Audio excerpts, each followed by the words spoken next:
Hello hello guys, कैसे हो। मैं आज वीडियो बनाने जा रहा हूँ आईसीएससी इंग्लिश पेपर 2 के लिए वीडियो बनाने जा रहा हूँ। बहुत ही इजी और स्कोरिंग पेपर है। कैसे फेच करोगे मार्क्स, तो उसे भी दिखाना तो पड़ेगा। देखो, फर्स्ट मैं यहाँ से एक चीज़ बता देता हूँ। आपको इंग्लिश पेपर 2 में आंसर टू द पॉइंट लिखना है। हमारा इंग्लिश 2 के पेपर में हम बहुत बड़े बड़े आंसर लिखते हैं, एक पेज का आंसर लिखती है। टीचर को उतना लगेगा नहीं। टीचर को आपको 6 लाइन में भी आप सेटिस्फाई कर सकते हो, 4 लाइन लिख के भी सेटिस्फाई कर सकते हो। 3 और 4 नंबर के क्वेश्चन है। बट वो आईएससी में क्या है ना, आईएससी में जो 5 और 10 मार्क्स के क्वेश्चन होते हैं, उसमें एक एक पेज का क्या आंसर लिखना पड़ता है। 5 10 मार्क्स के लिए तो बस 1 1.5 पेज लिखना पड़ता है एटलीस्ट। और उसमें बहुत कुछ लिखना पड़ता है। 10 12 पॉइंट 20 15 पॉइंट एटलीस्ट मैच खाएगा, तब जो 10 में 10 मिलेगा, नहीं तो उसमें 8 या 9 ही मिलेगा। ठीक है। तो मुझे तो आईएससी का पता नहीं है, क्योंकि मेरा सिलेबस थोड़ा चेंज हो गया। तो उसको उसको कोई कोई बंदा जो कि आकाश टॉक्स होगा, वो खुद एक वीडियो बनाएगा, तो वो उससे वो पता कर रहा है। बट आईसीएससी इंग्लिश 2 में ना एक प्रिडिक्शन भी लगा सकता हूँ। अगर मैं बोल दूँ कि आपको पहले ही पता चल जाए क्वेश्चन कैसे चलेगा, तो क्योंकि मैं नहीं किया था, क्योंकि एंजल इन डिसगाइज डैफोडिल्स कभी आया नहीं था आईसीएससी में, तो वो श्योर शॉट था, वो आएगा ही आएगा। और वो मैं अच्छे से पढ़ के गया था, अटेम्प्ट कर लिया। अब पहले से ही मैं पूरा प्रेडिक्शन करके आ गया था, ये आएगा भाई, ये यही करके चले जाते हैं। और वो आ गया भाई। एटलीस्ट भी आपको एक कॉम्पल्सरी करना है, एक ऑल्टरनेट एक एक्स्ट्रा कर लेना है। सो वो एक्स्ट्रा वाला कौन सा करोगे, जो कि आप 5 पढ़ के हो गए। आप 5 पोएम पढ़ के चले जाओ, दो दो कर लेना। या फिर आप पूरा एमओ भी पढ़ के चले जाओ, कुछ कर लेना ना। उसी आपको मैं एक ट्रिक्स बताता हूँ। सॉरी, हाँ, वीडियो नहीं बन रहा था। जो आपको आईसीएससी में एक्ट 3 से एक्ट 5 तक पढ़ना है, क्योंकि आपका 9th का सिलेबस नहीं आ रहा है। ठीक है। तो आपको ये कतई मत छोड़ के आना है, क्योंकि ये छोड़ के चले जाओगे, एग्जाम पेपर में आ जाएगा। ये 16 मार्क्स का ये श्योर शॉट रहता है। इसका 16 मार्क्स का एक रेफरेंस टू कॉन्टेक्स्ट आता ही है। और मुझे लग रहा है आपको एक्ट 5 सीन 1 से क्वेश्चन मिलेगा, मुझे लग रहा है। ठीक है। तो इन दोनों को एक्ट को अच्छे से पढ़ के आना, क्योंकि आपको एक ना एक क्वेश्चन अटैम्प्ट करना ही है। कुछ बच्चों को तो लगता होगा वो 2 क्वेश्चन करके आएंगे, तो पूरा ही पढ़ के अच्छे से चले जा। ठीक है, क्योंकि प्रेडिक्ट नहीं किया जा सकता। अगर तुझे ऐसा करना है ना भाई, कम पढ़ना थोड़ा सा, तो एक्ट 4 सीन 1 एक्ट 5 सीन तो मुँह बोली इस बुक के सारे आंसर को सॉल्व कर लेना। पैराफ्रेज को 5 6 बार पढ़ लेना, जिससे काफ़ी अच्छा रिवीजन हो जाएगा तेरा। और वाह, इसे पढ़ा ये किया, इससे पढ़ा इससे किया, ये किया। जब पिंटर बुक के सारे रेफरेंस के मेरे सर का वेबसाइट है हाउ टू लर्न, जिसमें आईएससी क्लास 12 इकोज एंड रेवरी इस बुक के आंसर, और आपका क्या है यहाँ मर्चेंट ऑफ वेनिस का और टेम्पेस्ट का, सबका आंसर इसमें अवेलेबल है। सिर्फ जो इस साल उठे ना, उसका आंसर प्रिपेयर नहीं है, तो वो आप ये वाला बुक खरीदो और ट्राई करो सॉल्व करने को, और टीचर से चेक करवा लो कि हम सही हैं। तो क्योंकि मार्किंग स्कीम को आपका अवॉइड नहीं करना है।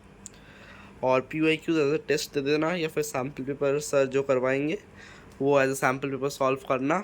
जिससे क्या होगा, आपको प्रैक्टिस अच्छी हो जाएगी, आपको गलतियाँ पता चल जाएंगे।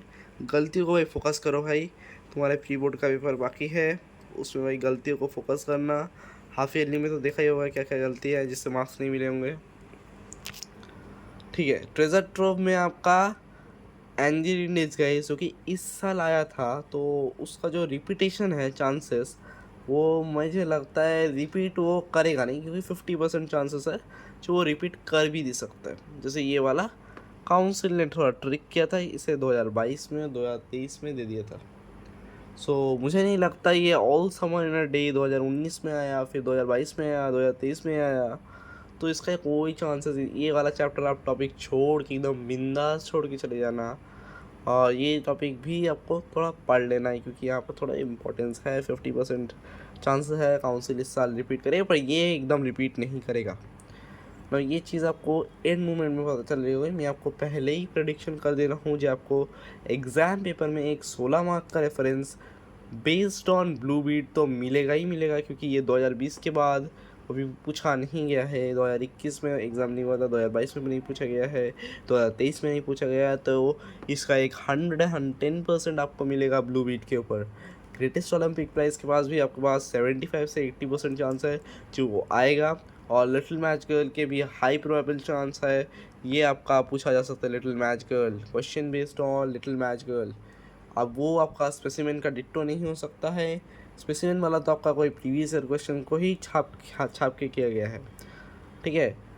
आपको थोड़ा MCQs में आपको बहुत ही सोच समझ, आपको MCQs के लिए आप छोड़ नहीं सकते प्रोज और पोएम को, एटलीस्ट रीडिंग मार के चले जाना, क्योंकि अगर आपने रीडिंग मारा हुआ है टेक्स्ट को, MCQs यूँ उतर जाएंगे। खाली आपका एक स्टेटमेंट है, मैंने देखा था क्लास 10th में एक MCQ है, वो थोड़ा ट्रिकी आएगा, जो कोई दूसरे पोएम से लेके आपको बोलेगा ये मेटाफोर है या फिर रिलेशन है, वो भी सभी आपको ये ज़ावियर पिंतो के बुक में मिल जाएगा। प्लस PYQs अगर आप प्रिपेयर कर लोगे, you are full fit for 100% prepare. और डैफोडिल्स की चांसेस आपकी बहुत कम है, और डैफोडिल्स के चांसेस बहुत कम है क्योंकि ये इस साल ही हुआ था। ये आप चाहो तो एक रीडिंग लगा देना, क्योंकि आपको जस्ट समझ में आना चाहिए। देन ये का चांसेस बहुत 110% है, मुझे लग रहा है ये आएगा। तो मैंने यहाँ पे बोला था प्रोज से आपको क्या पढ़ के आना है, मैंने MOV से आप पढ़ोगे Act 4 Scene 1 और Act 5 Scene 1, और इधर से आप पढ़ लेना blue bead, greatest Olympic prize और 9 लिटिल मैच गर्ल, क्योंकि इसकी श्योरिटी बहुत हाई है। और एंजेलिन डिस्गाइज को थोड़ा पढ़ लेना, ऑल्सो मेडे छोड़ देना, वो आएगा ही नहीं। ब्लू बीड तो आपको श्योर शॉट देखने को मिलेगा, और लिटिल मैच का भी चांसेस बहुत ज़्यादा है, ग्रेटेस्ट ओलंपिक प्राइज का भी ज़्यादा है, और एंजेलिन डिस्गाइज भी 50% चांसेस है। और डैफोडिल्स को आपको पढ़ के जाना है। डैफोडिल्स वो पूछ भी सकता है, नहीं भी पूछ सकता है, पर पैट्रियट वो पूछेगा ही पूछेगा।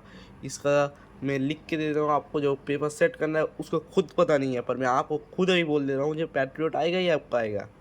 अबू नादेम भी पढ़ के चले जाना, क्योंकि इसका भी चांसेस बहुत ज़्यादा हाई है। I know why the cage bird sings, ये 2023 में आया था, तो इसका चांसेस बहुत कम है जी आए दे देगा, रिपीट कर देगा। जो नेक्स्ट ईयर ही वो रिपीट होता है, ऐसा नहीं होता है। I know why the cage bird sings, इसके लेस चांसेस है, पर काउंसिल का अगर दिमाग सोच रहा है जो भाई बच्चे ये लोग नहीं पढ़ रहे हैं तो यही रिपीट कर देते हैं, तो आप चले जाओगे। सो इसे आपको पढ़ लेना है, अबू नदीम पढ़ लेना है। मतलब पोएम्स अभी पढ़ लो, मैं तो बोलूँगा पोएम्स अभी पढ़ लो, क्योंकि मुझे लगता है पैट्रियट और अबू नदीम से श्योर शॉट आने वाला है। दोनों में से कोई 110% श्योर है, क्योंकि वो बहुत सालों से रिपीट नहीं हुआ है। I know why the cage bird sings, daffodils के 50% चांस है। 9 गोल्ड मेडल्स पूछ लिया जा सकता है, बहुत ही ईजी टॉपिक है, सबसे ईजी टॉपिक है ये। पैट्रियट थोड़ा ट्रिकी है, लाइन में फोकस करना है, क्योंकि कुछ भी लाइन से कोई मेटाफोर एलिट्रेशन पूछ लिया जा सकता है। फिर आपको इसके क्वेश्चन आंसर लगा देना है, जिससे आपको अच्छे रेफरेंस की प्रैक्टिस हो जाएगी। फिर आप PYQs कर लेना, बस काम खत्म आपकी। आपको यहाँ से पैट्रियट 9 गोल्ड मेडल, मतलब patriot 9 gold medal, Abu Nadeem, इस पर ज़्यादा फोकस करना है। इसको थोड़ा 50% का करके चले जाना, क्योंकि अगर बाई चांस आ गया तो। बट इसमें दोनों ये पैट्रियट अबू नदीम से मैंने तो श्योर शॉट है, एक ना एक क्वेश्चन तो आपको देगा ही देगा। थैंक यू, अच्छे से एग्ज़ाम देना भाई, best of luck for your ICSE।